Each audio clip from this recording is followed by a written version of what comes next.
Pemirsa Metro TV Lampung, program Ekonomi Corner akan kita lanjutkan kembali. Bu Endang, apa yang ke depan ya strategi dari kolaborasi BPS dan Pemda agar ekonomi Lampung tetap bertumbuh positif, terutama di masa pandemi ini? Apa kira-kira kontribusi yang bisa diberikan oleh BPS? Pertumbuhan ekonomi kita kan melihatnya kan dari key to key, jadi keterbandingan di satu triwulan tertentu dibandingkan dengan triwulan sebelumnya.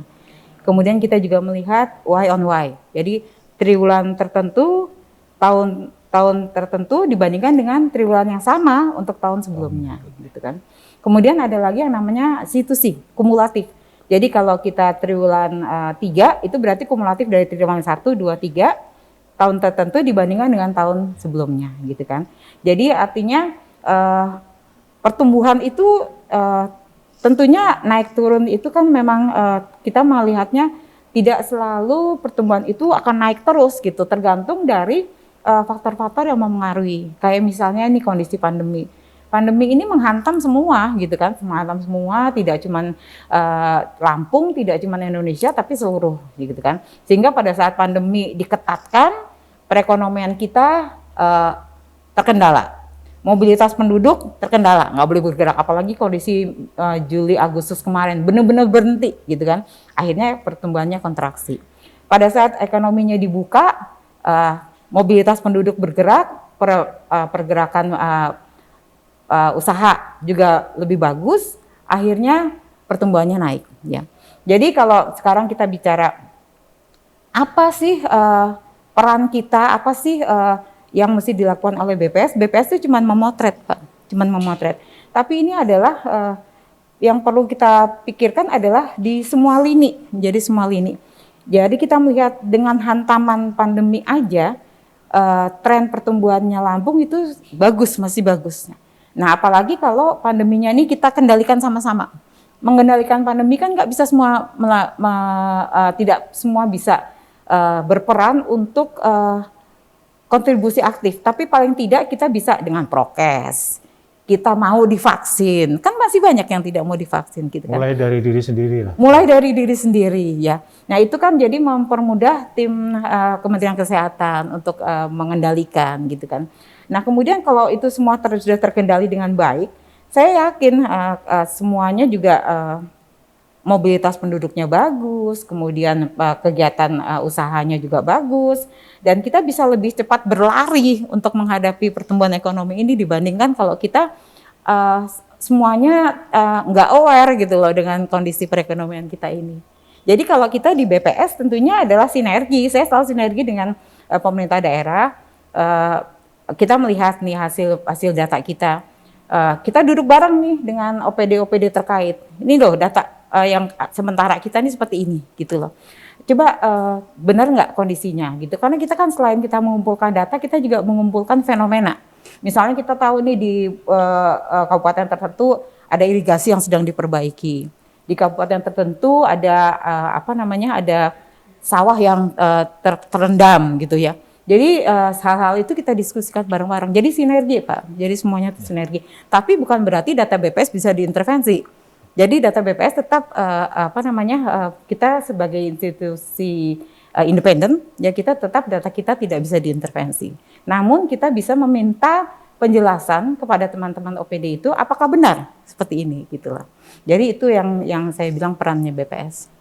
Jadi nggak bisa diintervensi ya Bu? BPS itu kenapa kita duduk sebagai institusi yang bertanggung jawab langsung terhadap Presiden. Karena data kita memang data harus objektif. Jadi kita harus memotret kondisi di lapangan.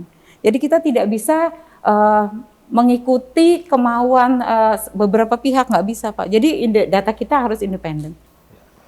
Bu, kita lagi-lagi ke kinerja BPS nih ya. Kalau dulu kan setiap instansi, kementerian, lembaga itu masing-masing punya data internal. Data sektoral. Data sektoral. Terus bagaimana dengan sekarang dan apakah penyajian data tunggal itu sudah berjalan? Kalau dari Perpres nomor 39 tahun 2019, kita memang tentang satu data Indonesia itu Pak, Karena kan kita memang sempat terjadi, jangankan untuk menjadi satu data tunggal, menanyakan data kepada orang yang berbeda pun datanya bisa berbeda, gitu. Iya. Nah, itu yang sedang kita perbaiki terus, ya. Jadi BPS perannya adalah sebagai pembina data sektoral. Jadi kita harus memulai dengan memperbaiki standar datanya, kemudian metadatanya, kode referensinya, kemudian interoperabilitasnya.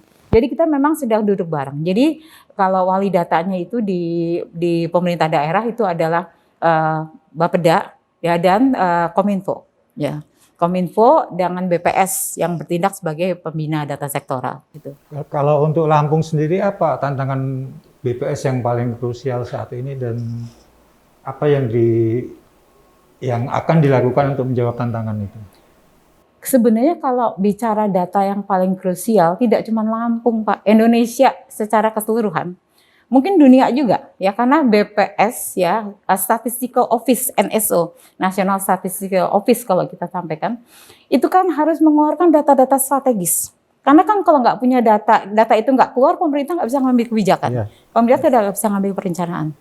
Permasalahannya adalah kondisi kita saat ini pandemi. Iya. Jangankan kita yang minta data, responden takut ketemu kita karena takut tertular. Kita pun takut ketemu responden, jangan-jangan kita ketular, gitu kan. Jadi perlu inovasi, gitu. Perlu inovasi. Bahkan kita melakukan sekarang kayak sensus kemarin, sebagian kita melakukan daring secara online, ya. Kemudian kegiatan yang lain kita prokes harus kita jaga banget.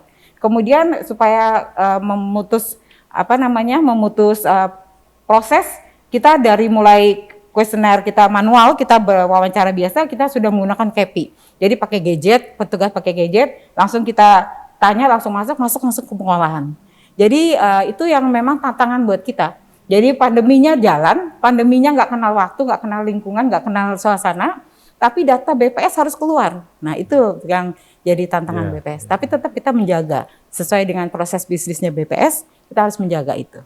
Baik, terima kasih Bu Endang atas kehadirannya. Mungkin ada closing statement yang ingin disampaikan. Iya, pertama-tama selamat Hari Pers, teman-teman sekalian. 9 Februari, ya, sudah agak terlambat, tapi paling tidak semoga pers di Indonesia dan di Lampung khususnya bisa semakin berjaya, bisa mengungkapkan fakta dengan sesungguhnya. Dan kemudian saya juga memohon bantuan untuk mensosialisasikan kegiatan sensus pertanian kita tahun 2023, ya. Sensus pertanian 2023 kita masuk di tahap sosialisasi dan pelaksanaannya di tahun depan. Baik, terima kasih Bu Endang. Pemirsa, kita telah berada di penghujung acara. Tetap saksikan Ekonomi Corner di Metro TV Lampung pekan depan. Salam sehat dan tetap patuhi protokol 5M. Terima kasih.